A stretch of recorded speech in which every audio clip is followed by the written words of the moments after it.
ओम नमः शिवाय। शिव महापुराण विंध्येश्वर संहिता 18वां अध्याय भाग 2। इस अध्याय में हम भगवान शिव जी के विभिन्न लिंग स्वरूप अर्थात चिन्हों की पूजा का विधान और महत्व अध्ययन करेंगे।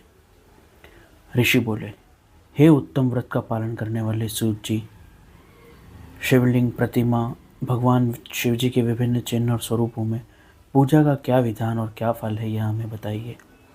सूत जी ने कहा, हे द्विजों, मैं लिंग अर्थात चिन्ह के क्रम का वर्णन कर रहा हूँ, तुम सब सुनो।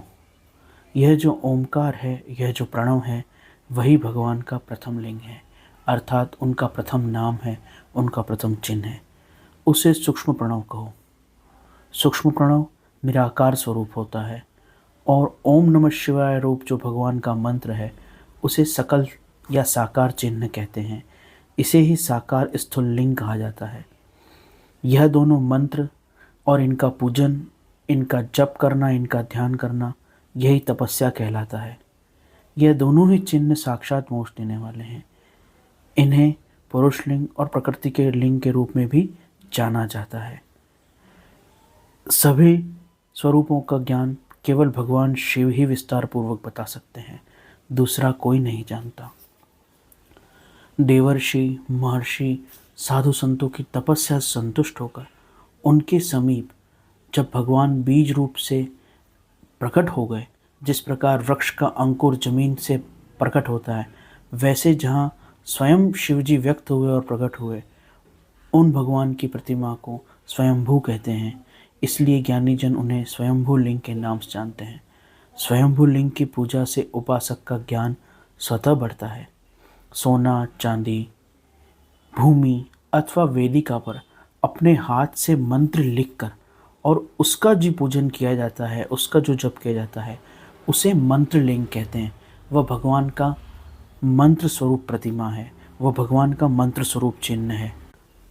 अपने हाथ से मंत्र लिंग का आलेखन करें अर्थात मंत्र लिखे और उस मंत्र को लिखने के बाद उसमें भगवान शिव की प्रतिष्ठा और मानसिक कल्पना करें, उनका आह्वान और पूजन करें। इस प्रकार से निर्मित लिंग को मंत्र लिंग कहते हैं। इसे बिंदु नादमय लिंग कहते हैं। यह स्थावर और जंगम दोनों प्रकार का होता है। इसमें भगवान शिव का दर्शन करना भावनामय है। जिसको जहाँ भगवान शंकर के प्रकट होने का विश्वास हो, उसके लिए वो वहीं प्रकट होकर अभिष्ट फल प्रदान करते हैं। अपने हाथ से लिखे हुए यंत्र में अथवा अस्थावर आदि वस्तुओं में भगवान शिव का आह्वान करके उनकी पूजा करें। ऐसा करने से साधक स्वयं ही ऐश्वर्य को प्राप्त कर लेता है और इस साधन के अभ्यास से उसको ज्ञान भी होता है। शरीर में नाभि, जिह्वा, नासाग्र, शिखा, सहस्रार, कमर, हृदय, मस्तक आदि जो विभिन्न चक्र स्थान हैं, उनमें जो भगवान शिव की भावना की जाती है, भगवान शिव के लिंग अथवा चिन्ह की जो भावना की जाती है, उसे आध्यात्मिक लिंग कहते हैं, उसे चरलिंग कहते हैं। बाल्यकाल, युवा अवस्था अथवा वृद्धावस्था, किसी भी अवस्था में स्फटिक शिवलिंग का जो पूजन है वह समस्त भोग प्रदान करने वाला है। विशेष रूप से स्त्रियों को और घर में रहने वाले गृहस्थ व्यक्तियों को स्फटिक शिवलिंग की पूजा भूतल पर अभिष्ट प्रदान करने वाली है। प्रवृत्ति मार्ग में चलने वाला पुरुष गुरु के सहयोग से ही समस्त पूजा कर्म संपन्न करे। इष्टदेव का अभिषेक करने के पश्चात चावल से बनी हुई खीर का नैवेद्य अर्पण करे। पूजा के अंत में शिवलिंग अर्थात शिव चिन्ह को संपुट में पधरा कर घर के भीतर रख दे। जो निवृत्ति मार्गी हैं, उनके लिए हाथ में शिवलिंग शिव चिन्ह रख के पूजा का विधान है।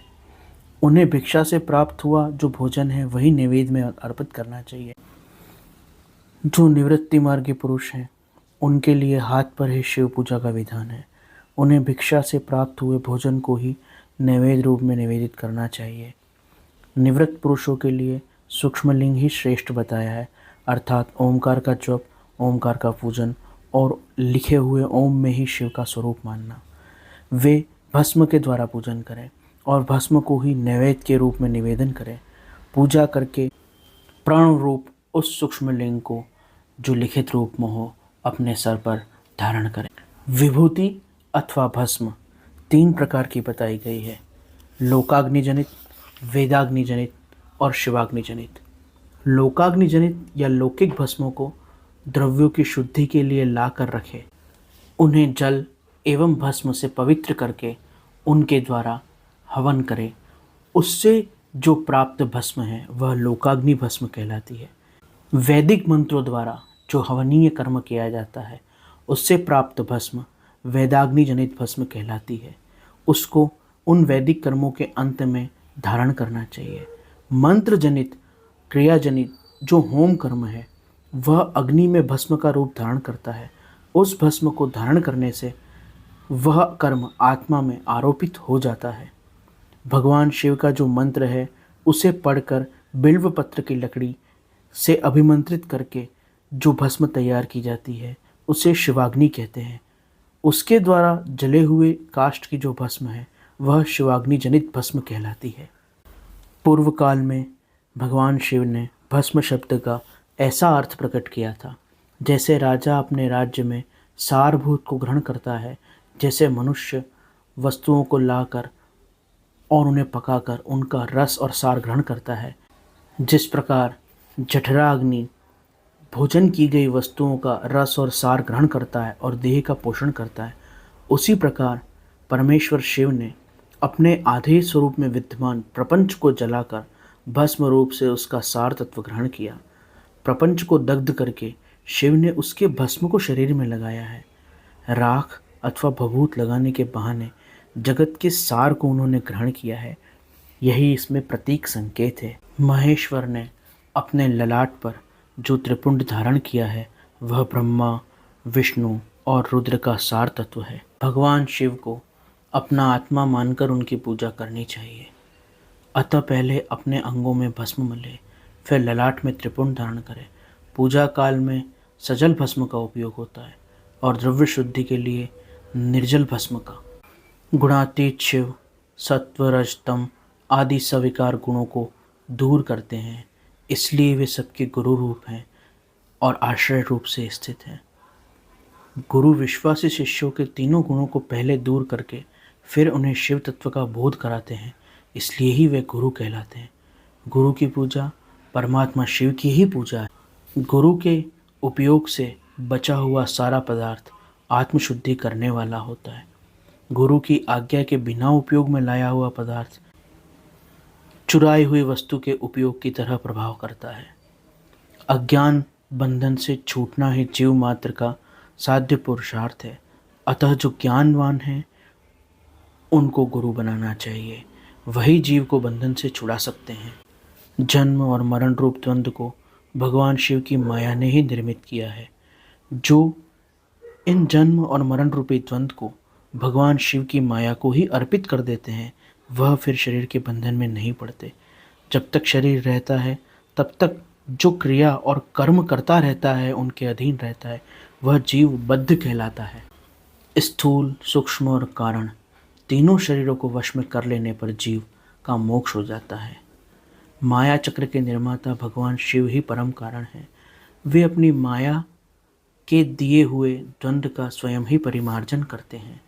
अतः शिव के द्वारा कल्पित हुआ यह द्वंद्व उन्हीं को समर्पित कर देना चाहिए। जो शिव की पूजा में तत्पर हो वह मौन रहे, सत्य आदि गुणों से संयुक्त हो, क्रिया, जप, तप, ज्ञान, ध्यान में अभ्यास करता रहे, इन सभी साधनों का भरपूर अनुष्ठान करता रहे।